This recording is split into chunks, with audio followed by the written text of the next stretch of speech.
15 warga binaan rumah tahanan kelas 2 Banda Aceh ikuti kelas tahfiz secara bertahap di Masjid At-Tawarin, Rutan Kaju, Aceh Besar. Kepala Lapas Rutan kelas 2, Irhamuddin mengatakan, untuk kelas tahfiz secara bertahap untuk warga binaan, pihaknya menargetkan khusus tahanan yang masa hukumannya pendek.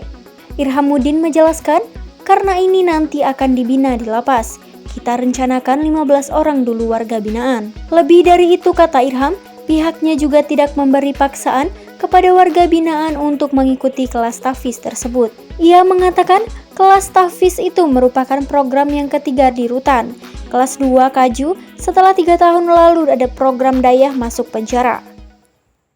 Sudah berapa lama berjalan, kemudian bagaimana hasilnya sendiri, Pak? Kalau berjalan ini sudah selama 3 tahun dan hasilnya terus meningkat. Kita evaluasi bahwa banyak teman-teman kita yang warga binaan terus mau ikut dan programnya bertambah.